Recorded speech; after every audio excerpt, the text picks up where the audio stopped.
اعوذ باللہ من الشیطان الرجیم بسم اللہ الرحمن الرحیم۔ کتنی لڑکیوں کے بارے میں یہ خبر آتی ہے اور کتنی جگہوں سے یہ خبر آتی ہے کہ فلاں لڑکی نے اپنا مذہب بدل دیا، فلاں لڑکی نے اپنا دین بدل دیا، فلاں لڑکی نے اپنا دھرم بدل دیا۔ ایمان جیسی چیز بھی ہاتھ سے چلی جائے انہیں پرواہ نہیں ہوتی۔ اور ایمان کتنی بڑی چیز ہے، آئیے قرآن کریم کی آیت کے ذریعے سے پتہ لگاتے ہیں۔ ان الذين كفروا وماتوا وهم فلن يقبل من وماتوا وهم كفار فلن يقبل من احدهم ملء الارض ذهبا۔ اگر کوئی انسان دین اسلام کو چھوڑ دے اور اس کے بعد وہ اللہ رب العالمین کے پاس میں پہنچے، ایمان سے اس کا ہاتھ خالی ہے، ایمان اس کے پاس میں نہیں ہے، ایمان اس کے پاس میں نہیں ہے۔ اب وہ اللہ رب العالمین کے پاس میں پہنچا، اللہ رب العالمین قرآن کریم کے اندر بیان فرماتا ہے اگر پوری زمین کو بھر کر وہ اللہ رب العالمین کو سونا بھی دے دے بدلے میں، تب بھی اس سے وہ سونا قبول نہیں کیا جائے گا۔ اتنی بڑی دولت ہے ایمان، اور اتنی بڑی دولت کو بھی لات مار دیتی ہے۔ سوال یہ ہے کہ آج یہ ماحول ہوا کیسے، آج یہ ماحول بنا کیسے، اس کی وجہ کیا ہے؟ میں چند چیزیں بتاتا ہوں آپ لوگوں کو جو آج کا مجھے موضوع دیا گیا ہے، اور اللہ نے چاہا پھر اس کا جو طریقہ ہے علاج ہے اس کا وہ بھی انشاءاللہ بتانے کی کوشش کروں گا۔ آپ دیکھتے رہیے۔ نمبر 1، گھر کے اندر دینی ماحول نہ ہونا، یہ پہلی وجہ ہے۔ لڑکے اور لڑکیاں دونوں بگڑتے ہیں، لیکن ابھی یہاں موضوع مجھے لڑکیوں کا ملا، اس لیے میں صرف لڑکیوں کے ٹاپک پہ بات کروں گا۔ یہ پہلی وجہ ہے لڑکیوں کے بگڑنے کی۔ بچی چھوٹی سی ہے، غیر اسلامی لباس پہنانا آپ نے شروع کر دیا، بچپن سے لے کر وہ دھیرے دھیرے بڑی ہوتی چلی جا رہی ہے، اور آپ اس کو غیر اسلامی لباس پہناتے جا رہے ہیں۔ اس کے کپڑوں کا خیال نہیں، وہ کیا پہن رہی ہے کیا نہیں پہن رہی ہے، آپ کو اس کی کوئی پرواہ نہیں ہے۔ یہ پہلی وجہ ہے۔ گھر کے اندر دینی ماحول نہیں، گھر کے اندر فلمی گانے چل رہے ہیں، گھر کے اندر عشقیہ ڈرامے چل رہے ہیں، گھر کے اندر ٹی وی سیریل چل رہے ہیں۔ وہ بچی وہی دیکھ دیکھ کر بڑی ہو رہی ہے، اور روزانہ شام کے وقت میں بچی اور بچی کی ماں دونوں بیٹھ کے دیکھ رہے ہیں۔ اور ایک بات بولوں آپ لوگوں کو، وہ بچپنے سے وہ چھوٹی سی لڑکی دھیرے دھیرے جب بڑی ہو رہی ہے، ٹی وی میں دیکھ رہی ہے، ٹی وی میں آ رہا ہے کہ پیار کیا تو ڈرنا کیا۔ وہ یہ دیکھ دیکھ کے اور یہ سن سن کے بڑی ہو رہی ہے، اس کے دماغ میں بیٹھ رہا ہے کہ پیار کرنا ہے تو ڈرنا نہیں ہے۔ اب جب آپ روزانہ اس کو یہ دکھاؤ گے، اور ٹی وی سیریلوں میں ہوتا کیا ہے، بھابھی ہے گھر کے اندر، وہ دیورس کے ساتھ میں لگی ہوئی، عورت ہے وہ اپنے جیٹ کے ساتھ میں لگی ہوئی ہے، ایک گھر کے اندر ہے ایک باہر کے اندر۔ اس طریقے سے یہی سب تو دکھایا جاتا ہے ٹی وی سیریلوں کے اندر، اور جتنی غلاظت اور جتنی گندگی آ رہی ہے گھر میں، ٹی وی سیریلوں کے ذریعے سے تو آ رہی ہے، فلمی ڈراموں کے ذریعے سے تو آ رہی ہے۔ تو گھر کے اندر اگر دینی ماحول نہیں ہے تو یہ پہلی وجہ ہے کہ لڑکی بگڑے گی۔ اس لیے گھر کے اندر دینی ماحول ہونا چاہیے۔ حضرت عائشہ صدیقہ رضی اللہ تعالیٰ عنہ کے پاس ان کی بھتیجی، ان کے بھائی کی بیٹی آئی، چھوٹی سی بچی ہے، موطا امام مالک کی روایت ہے۔ حضرت عائشہ صدیقہ رضی اللہ تعالیٰ عنہ کے پاس میں وہ چھوٹی سی بچی آئی۔ حضرت عائشہ صدیقہ رضی اللہ تعالیٰ عنہ نے دیکھا کہ اس کے اوپر جو لباس ہے اور جو دوپٹہ اس کے اوپر ہے، جو چادر اس کے اوپر ہے، علیہا خمار رقیق، حدیث کے الفاظ ہیں وہ ہلکا تھا، مہین تھا، دوپٹہ مہین تھا، موٹا نہیں تھا۔ حضرت عائشہ صدیقہ رضی اللہ تعالیٰ عنہ نے اس دوپٹے کو لیا جو مہین دوپٹہ اوڑھے ہوئی تھی، فشقتہ، اور اس کو پھاڑ دیا، اور پھر ایک دوسرا دوپٹہ منگایا اور دوسرا دوپٹہ جو موٹا تھا وہ اس کو دیا، کہا کہ بیٹی یہ اوڑھو، اور اس کو وہ موٹا دوپٹہ دے دیا کہ بیٹی یہ دوپٹہ اوڑھو۔ اور وہ اس کے بعد میں حضرت عائشہ صدیقہ رضی اللہ تعالیٰ عنہ نے فرمایا اے میری بیٹی سورہ نور پڑھا کرو۔ سورہ نور کے اندر پردے کے تعلق سے بہت ساری چیزیں بیان کی گئی۔ تو بچپن سے اگر غیر اسلامی لباس پہنایا جائے تو بڑے ہونے تک وہ غیر اسلامی لباس پہنتی چلی جاتی ہے۔ اس لیے جب بچی چھوٹی سی ہو تبھی سے اس بات کا دھیان رکھنا چاہیے کہ اس کو لباس پہناؤ تو اسلامی لباس پہناؤ۔ شروع سے جینس پہنا رہے ہیں، آستین نہیں ہے ان کپڑوں کی، وہ کپڑے پہنا رہے ہیں، تو اس کو آگے چل کر کہاں شرم لگے گی۔ اور دوسری وجہ، آج ہر ماں باپ کو اپنی اولاد سے پیار ہوتا ہے، بیٹوں سے بھی ہوتا ہے، بیٹی سے بھی ہوتا ہے، لیکن کچھ لوگوں کو بے حد لاڈو پیار اپنی اولاد سے ہوتا ہے، لڑکیوں سے ہوتا ہے، بیٹیوں سے ہوتا ہے۔ اور اسی کی وجہ سے وہ بیٹی کچھ بھی کرتی رہتی ہے، وہ لڑکی کچھ بھی کرتی رہتی ہے، ماں باپ ڈانٹتے نہیں ہیں۔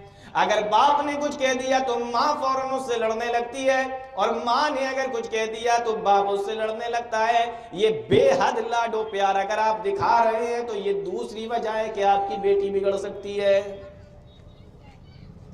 آپ پیار کیجئے، محبت کیجئے، اسلام منع نہیں کرتا، لیکن بے حد لاڈو پیار کہ کچھ بھی کرے ہم کچھ نہیں کہیں گے، اسلام اس سے روکتا ہے۔ ہاں میں مانتا ہوں آپ کو اپنی بیٹیوں سے محبت ہوگی، لیکن پیارے نبی جناب محمد رسول اللہ صلی اللہ علیہ وسلم سے زیادہ تو آپ اپنی بیٹی سے محبت نہیں کرتے ہوں گے جتنی محبت اللہ کے نبی صلی اللہ علیہ وسلم اپنی بیٹی فاطمہ رضی اللہ تعالیٰ عنہا سے کیا کرتے تھے، جن کے بارے میں پیارے نبی نے ارشاد فرمایا ان فاطمہ بضعۃ منی من آذاها فقد آذانی۔ اور لوگوں، فاطمہ میرے جگر کا ٹکڑا ہے، میرے کلیجے کا ٹکڑا ہے، من آذاها فقد آذانی، جس نے اس کو ستایا تو سمجھ لو اس نے مجھے ستایا، جس نے اس کو تکلیف دی تو سمجھ لو اس نے مجھے تکلیف دی۔ اتنی محبت اللہ کے نبی صلی اللہ علیہ وسلم کو اپنی بیٹی سے تھی، لیکن اس کے باوجود بھی اللہ کے نبی صلی اللہ علیہ وسلم اپنی بیٹی سے فرمایا کرتے تھے اے میری بیٹی فاطمہ انقذی نفسک من النار فانی لا املک لک من اللہ شیئا۔ اے میری بیٹی فاطمہ تو اپنے آپ کو جہنم سے بچانے کی کوشش کر، اپنے آپ کو آگ سے بچانے کی کوشش کر، میں کل قیامت کے دن تیرے کوئی کام نہیں آ سکوں گا۔ یعنی اچھے کام کر، نیک عمل کر، اس خوش فہمی میں مبتلا مت رہے کہ میں ایک نبی کی بیٹی ہوں۔ دیکھیے محبت ہے اللہ کے نبی صلی اللہ علیہ وسلم کو، لیکن اس کے باوجود بھی اللہ کے نبی صلی اللہ علیہ وسلم نصیحت کر رہے ہیں، اس کے باوجود بھی اسلام کیا ہے یہ بتا رہے ہیں، اسلامی تعلیم اور اس کا طریقہ کیا ہے یہ اپنی بیٹی کو سمجھا رہے ہیں۔ آپ کو محبت ہے، آپ محبت کیجئے، مگر بے حد لاڈ و پیار جو اسلام کے بھی خلاف نکل جائے اسلام اس کی اجازت نہیں دیتا۔ پیارے نبی صلی اللہ علیہ وسلم نے ارشاد فرمایا مروا اولادکم بالصلاۃ، اپنے اولاد کو نماز پڑھنے کا حکم دو، وہم ابناء 7 سنین، جب وہ 7 سال کے ہو جائے تو نماز پڑھنے کا حکم دو، واضربوہم، اور ان کو مارو، اگر وہ نماز پڑھنے کے لیے نہیں جا رہے ہیں تو ان کو مارو، وہم ابناء 10، جب وہ 10 سال کے ہو جائیں۔ معلوم یہ ہوا آپ پیار محبت بھی کیجئے لیکن ساتھ ہی ساتھ ان کو نصیحت بھی کرتے رہیے، اسلام کی تعلیم بھی دیجئے اور اسلام کی تعلیم و طریقے پر بھی ان کو چلائیے، اور اگر اس سے وہ پھر جاتے ہیں تو 10 سال کی عمر میں بھی اللہ کے نبی صلی اللہ علیہ وسلم ارشاد فرماتے ہیں کہ وَاضْرِبُوهُمْ، ان کو مارو، ان کو مار بھی سکتے ہیں۔ تو دوسری وجہ یہ ہے کہ بے حد اور بے جا لاڈ و پیار نہیں ہونا چاہیے۔ آپ محبت کیجئے، میں اس سے منع نہیں کرتا، لیکن اپنی اولاد سے اتنی محبت کیجئے کہ وہ بگڑے نہیں۔ تیسری وجہ یہ ہے کہ جب ہم اس کو پڑھنے کے لیے بھیجتے ہیں تو کہاں بھیج رہے ہیں پڑھنے کے لیے، یہ چیز بھی ہمیں دھیان رکھنا پڑے گا۔ کون سے اسکول میں، کون سے مدرسے میں، کس جگہ پر پڑھنے کے لیے بھیج رہے ہیں، اس بات پر بھی غور کیجئے۔ اور آپ کو پتا ہے بچے کا سب سے پہلا مدرسہ کیا ہوتا ہے؟ ماں کی گود ہوتی ہے۔ اچھی تعلیم، اچھی تربیت وہیں سے ملنا چاہیے۔ ماں کی گود بچے کا پہلا مدرسہ، بچی کا پہلا مدرسہ ہوا کرتی ہے۔ اچھی تعلیم و تربیت کی شروعات وہیں سے ہوتی ہے۔ اور جیسے جیسے وہ بچی بڑی ہوتی ہے، آپ اس کے لیے کون سا مدرسہ، کون سا اسکول چنتے ہیں؟ آج ہماری پریشانی یہ ہے کہ ہمارے یہاں مدارس کی کمی ہے، ہمارے یہاں اسکولوں کی کمی ہے، ہمارے یہاں کوئی ایسے مدرسے نہیں، ہمارے یہاں ایسے اسکول نہیں ہیں کہ جہاں پر ہماری بچیاں پڑھنے کے لیے جائیں، اور ہیں تو وہ گنے چنے ہیں، آپ لوگوں کو بھی معلوم ہے۔ جوڑ لیجئے، دیکھ لیجئے آپ کو کتنے ملیں گے۔ ہو سکتا ہے کہ آپ کے شہر کے اندر ہوں، لیکن ہر شہر میں تو نہیں ہے۔ مدارس کی کمی ہمارے یہاں، اسکولوں کی کمی ہمارے یہاں۔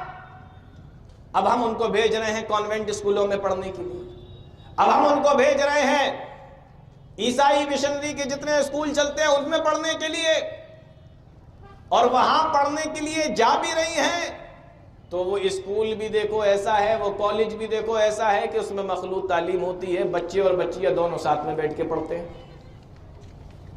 یہ جو ساتھ میں بیٹھ کے پڑھنے کا مسئلہ نکلتا ہے، چلیے ٹھیک ہے لڑکیوں کا اسکول تھا، وہ گئی پڑھ کے آ گئی، یہاں تک تو قدر غنیمت ہے، لیکن ساتھ میں بیٹھ کے پڑھ رہے ہیں، اس سے جتنی برائیاں آ سکتی ہیں وہ آپ لوگوں کو معلوم ہے۔ پیارے نبی جناب محمد رسول اللہ صلی اللہ علیہ وسلم نے ایک مرتبہ نماز پڑھائی، اور نماز پڑھانے کے بعد آپ باہر نکلے تو جو صحابہ اکرام تھے، جو مرد تھے وہ بھی نماز پڑھ کے باہر نکلے، اور جو عورتیں تھیں وہ بھی نماز پڑھ کے باہر نکلی۔ آپ نے دیکھا کہ مرد اور عورتیں دونوں ایک راستے سے ایک ساتھ جا رہے ہیں۔ اللہ کے نبی جناب محمد رسول اللہ صلی اللہ علیہ وسلم نے جب یہ معاملہ دیکھا، یہ منظر دیکھا، آپ نے ارشاد فرمایا استاخرن فإنه ليس لكن أن تحققن الطريق علیکن بحافات الطریق۔ اے عورتوں، تم یہ جو مردوں کے ساتھ میں چل رہی ہو، اے عورتوں یہ تم مردوں کے ساتھ میں جو جا رہی ہو، تمہارے لیے راستہ اگر بنا ہے تو یہ بیچ کا راستہ نہیں بنا، بلکہ جب بھی تمہیں اگر چلنا پڑے راستوں پہ تو کنارے ہو کے چلا کرو، ان کے ساتھ مل کے نہیں چل سکتی بلکہ کنارے پہ چلا کرو۔ اور حدیث کے اندر یہاں تک آتا ہے کہ جب اللہ کے نبی جناب محمد رسول اللہ صلی اللہ علیہ وسلم نے جب ان عورتوں سے یہ کہہ دیا کہ راستے کے کنارے پہ چلا کرو، بیچوں بیچ میں نہ چلا کرو، مردوں کے ساتھ میں مل کے نہ چلا کرو، ان عورتوں نے دیوار کے سہارے سے چلنا شروع کر دیا۔ حدیث کے اندر آیا کہ عورتیں پھر دیوار سے لگ کے چلنے لگی، دیوار کے سہارے سے چلنے لگی۔ اب مجھے یہ بتاؤ کہ نبی کا زمانہ جس کو اللہ کے نبی صلی اللہ علیہ وسلم نے خیر الناس کہا، اور صحابہ اکرام کا معاشرہ جو نیک اور پاکیزہ معاشرہ تھا، ایسے وقت میں بھی اللہ کے نبی جناب محمد رسول اللہ صلی اللہ علیہ وسلم نے مردوں کو عورتوں کو ایک ساتھ چلنے سے منع فرما دیا۔ ساتھ چلنے سے منع فرما دے، یہاں چل نہیں رہے، یہاں تو بیٹھے، اور 1 منٹ 1-2 منٹ نہیں، روزانہ 5-5 گھنٹے تک بیٹھے ہوئے ہیں، کہیں اسکول میں بیٹھے ہوئے ہیں، کہیں کالج کے اندر بیٹھے ہوئے ہیں، اور کہیں کوچنگ میں بیٹھے ہوئے ہیں۔ کوچنگ کے نام پر بھی لڑکیاں خوب باہر جا رہی ہیں، 12 بجے 1 بجے پڑھ کے آئی، بیگ ان کا پھر سے اٹھ گیا، ارے اب کہاں، 2 سے 3 تک میری کوچنگ، 3 بجے واپس آئی، 4 بجے تک گھر پہ، 4 بجے پھر باہر، کہاں اب کہاں، 4 سے 5 تک پھر میری کوچنگ ہے۔ یہ کوچنگیں اور یہ اسکول اور یہ مخلوط تعلیم جہاں پر بیٹھ بیٹھ کر لڑکے اور لڑکیاں آپس میں بیٹھ کے پڑھتے ہیں، اور تعجب کی بات تو یہ ہے کہ جب بچپنا ہوتا تھا نا، جب چھوٹے چھوٹے ہوتے تھے تو ٹیچر بچوں کو الگ اور بچیوں کو الگ بٹھا دیا کرتے تھے، یا ان کے سیکشن الگ کر دیا کرتے تھے، اور جیسے جیسے سمجھدار ہوتے جا رہے ہیں، بڑے ہوتے جا رہے ہیں، تو دونوں کو ساتھ میں بٹھا دیا جاتا ہے۔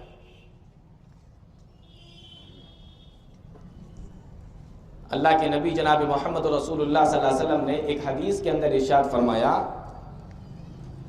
من کان یؤمن باللہ والیوم الآخر، جو شخص اللہ پر ایمان رکھتا ہو اور آخرت کے دن پر ایمان رکھتا ہو، فلا یخلون بامرأۃ، لیس معہا ذو محرم، تو وہ اکیلے کسی عورت کے ساتھ میں نہ بیٹھے، کسی عورت کے ساتھ میں اکیلے نہ بیٹھے۔ اور یہی حکم عورت کے لیے بھی ہے کہ جو عورت اللہ پر اور آخرت کے دن پر ایمان رکھتی ہو تو وہ کسی مرد کے ساتھ میں اکیلے نہ بیٹھے۔ اگر دونوں لوگ اکیلے بیٹھ جاتے ہیں، اللہ کے نبی جناب محمد رسول اللہ صلی اللہ علیہ وسلم نے ارشاد فرمایا فَإِنَّهُمَا ثَالِثُهُمَا الشَّيْطَانُ، ان دونوں میں تیسرا شیطان ہوتا ہے جو وہاں پر موجود ہوتا ہے۔